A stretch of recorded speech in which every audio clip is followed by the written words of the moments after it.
Alright, what's up guys? Today we're going to talk about how to avoid using this awful display when you're connecting to a Windows 10 virtual machine on a Synology NAS. Note, this works with most versions of Windows. Alright, so to do this, we're going to be using Microsoft's Remote Access, which is an app that's available for both Windows and Mac. So this software basically allows you to log into another computer without actually being there, which for virtual machines is awesome, because that means you don't have to use the awful pass-through over the web display.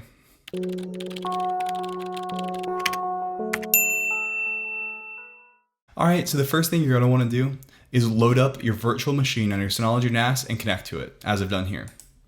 I'll just go ahead and log in. And then from here, we're going to want to go into Windows, Settings, and we're just going to go ahead and type Remote Desktop. Alright, and so all we have to do here is click Enable Remote Desktop. It's going to give us a confirmation screen. And now it's hooked up.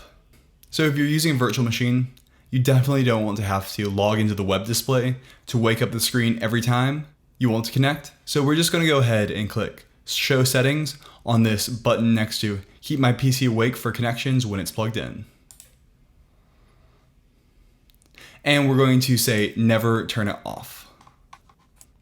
Alright, and so with those settings, we're going to be able to remote desktop in. But first, we're going to want to do one thing to make our lives a lot easier.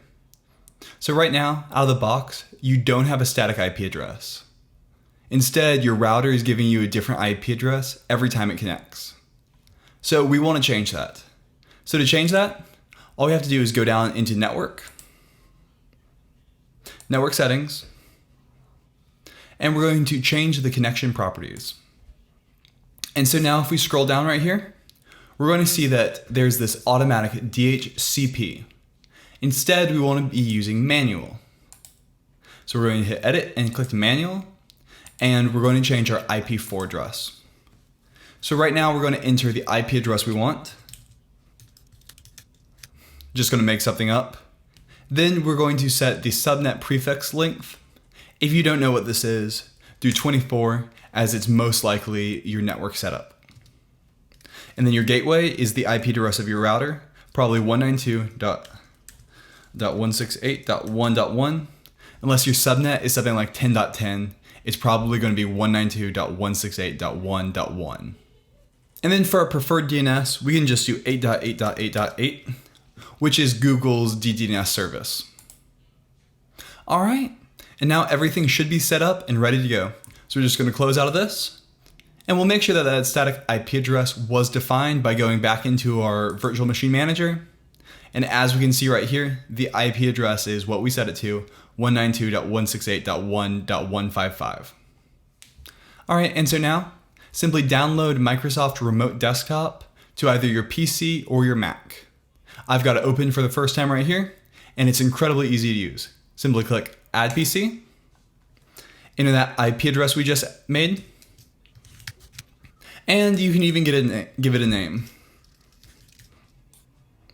And so now double click on it twice, and it's going to ask us for your username and your password. This setting is probably going to give you a warning that it might not be a trusted setup, but just click OK through that. If you're doing this on a smaller network, it's fine. And so now, as we can see here, we have the full resolution display, and it is so much faster. Things open much quicker, and everything just runs a lot smoother. All right, and that's all there is to it. Now, it is so much more like just being at the computer than anything else. You're still going to have a little bit of lag if you're using one of those older Synologys with the smaller processors, but overall, it's a lot better of an experience, and it's honestly usable if you need to. And that's all there is to it. All right, have a good one. Bye.